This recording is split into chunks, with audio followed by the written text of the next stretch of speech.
A very good afternoon, I'm Nathan Archer and these are today's top stories from Liverpool Life Reports.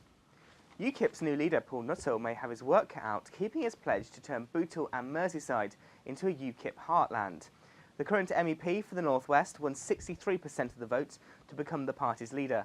However, 75% of people this programme spoke to hadn't even heard of him. Liverpool students are being warned to be vigilant after 2 attacks near the Crown Place Hall of Residence. A researcher was left needing emergency surgery after the first assault, and a student was beaten round the head by a gang of youths in a second attack. The university has offered to chaperone students to and from their studies.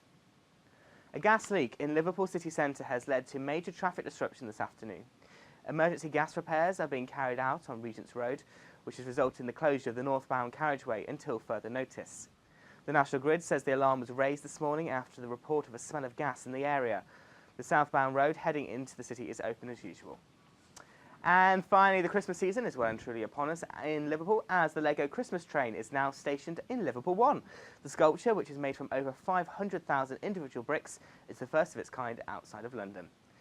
That's all for now. Join me and Sarah Williams for a full roundup of news and sport at 4:30. In the meantime, keep up to date on the website jmu-journalism.org.uk. But for now, from all the Lunchtime team, good afternoon. Good afternoon and welcome to a special edition of Liverpool Life Reports. Mark Carney is one of the most important people in the country at the moment as the Governor of the Bank of England. This afternoon he'll be delivering the Roscoe Lecture here at Liverpool and he's joined us now for an exclusive interview. Governor Carney, good afternoon. Good afternoon, Nathan. A report released just a couple of days ago is showing that the UK is one of the greatest regional differences in wealth of any country in Europe. That's from your chief economist. What measures do you think the bank can do to help areas like Liverpool? Well, it's actually I recommend the speech, Red Card, Blue Card, by Andy Haldane, who's chief economist, as you say, at the bank. And he does draw out these big regional differences. Here in the Northwest, notably below the levels of wealth and income, for example, in the Southeast. Now, then the question is, what can be done about that?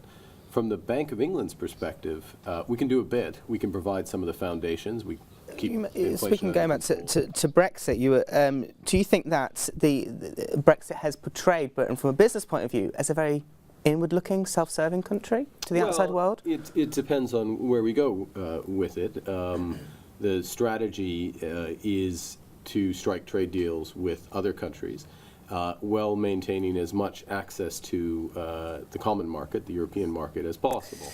Well, I think that's all we've got time for. Can we all just thank Governor Mark Carney of the Bank of England? They drive road users literally round the bend. Now, Mayor Joe Anderson has written an open letter to Transport Secretary Chris Grayling, asking for more funds to fill the gaps in Liverpool's roads.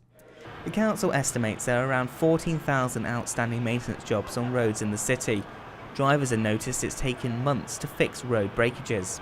There are some areas where I've noticed potholes, and they will be in existence for weeks.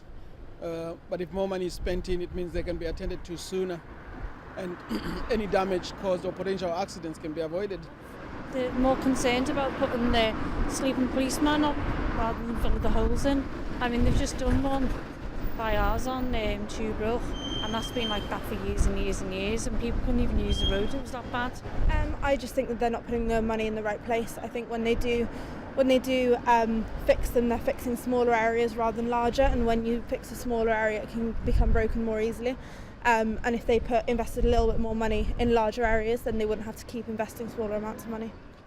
The Department for Transport has yet to reply to the Mayor's letter. Joe Anderson says if action isn't taken, the consequences could be fatal. Nathan Archer, Liverpool Life Reports.